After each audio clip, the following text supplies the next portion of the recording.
Dalam nama Bapa dan Putra dan Roh Kudus, amin. Bu Bapak, saudara yang terkasih, kaum muda adik-adik, salam berkat, penuh semangat, berkah dalam. Kembali kita berjumpa dalam Renungan Harian.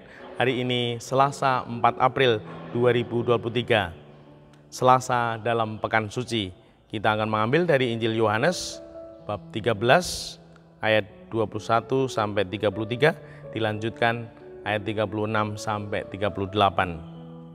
Di dalam perjamuan Paskah dengan murid-muridnya, Yesus sangat terharu lalu bersaksi, "Aku berkata kepadamu, sesungguhnya seorang di antara kamu akan menyerahkan aku." Murid-murid itu memandang seorang kepada yang lain, mereka bertanya-tanya siapa yang dimaksudkannya. Seorang di antara murid-murid Yesus, yaitu murid yang dikasihinya, bersandar dekat kepadanya di sebelah kanannya. Kepada murid itu Simon Petrus memberi isyarat dan berkata, "Tanyakanlah siapa yang dimaksudkannya." Murid yang duduk dekat Yesus itu berpaling dan berkata kepada Yesus, "Tuhan, siapakah itu?" Jawab Yesus, "Dia adalah orang yang kepadanya aku akan memberikan roti sesudah aku menyelupkannya." Sudah berkata demikian, Yesus mengambil roti, mencelupkannya dan memberikannya kepada Yudas, anak Simon Iskariot.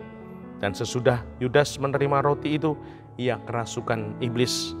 Maka Yesus berkata kepadanya, "Apa yang hendak kau perbuat, perbuatlah dengan segera." Ibu, Bapak, saudara yang terkasih, inilah manusia yang kerasukan iblis. Dan kita semua bisa kerasukan iblis ketika kita tidak fokus menekuni menjalani hidup ini di dalam arah dan tujuan kehendak Tuhan, seperti terjadi pada Yudas Iskariot, murid Tuhan, namun menyerahkan Tuhan Yesus. Tuhan dijual oleh Yudas Iskariot. Nah, ini menjadi sapaan iman untuk kita, agar Tuhan tidak pernah kita kalahkan, apalagi kita menyerahkan Tuhan, kita menjual Tuhan, dan semoga kita mau merenungkan kehidupan kita untuk semakin mampu menghayati iman dan memuliakan Tuhan.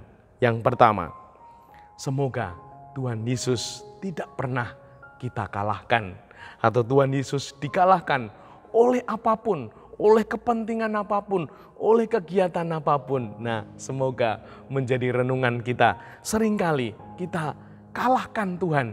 Tuhan dikalahkan oleh kegiatan ini, acara ini, sehingga Tuhan tidak dimuliakan di hari Minggu dan mungkin dalam kegiatan-kegiatan ibadah yang lain. Mari kita renungkan, lihat sikap hidup kita ini. Yang kedua, Yesus dinomorduakan. Nah, Yesus tidak utama, namun dinomorduakan. Nah, ini menjadi suatu kenyataan ketika kita sungguh egois, mementingkan diri, bahkan mungkin kerasukan setan, sehingga Tuhan Yesus dinomorduakan, tidak menggubris, tidak mempedulikan Tuhan. Tuhan bukan menjadi yang utama dalam hidup kita. Ini menjadi suatu sapaan iman yang dalam. Yang ketiga, Yesus tidak dimuliakan, tidak diluhurkan. Bahkan Yesus seringkali tidak ada dalam pikiran dan hati kita ketika kita sungguh hanya mementingkan kepentingan diri, mementingkan kepentingan duniawi, sehingga Tuhan tidak mulia, tidak luhur di dalam hati kita. Dan semoga ini menjadi renungan kita untuk menyongsong kebangkitan Tuhan.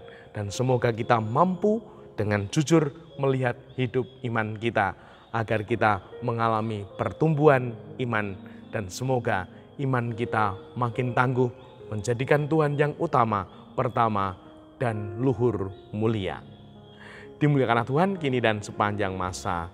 Salam berkat, penuh semangat, berkah dalam. Dalam Bapa, Putra, dan Roh Kudus. Amin.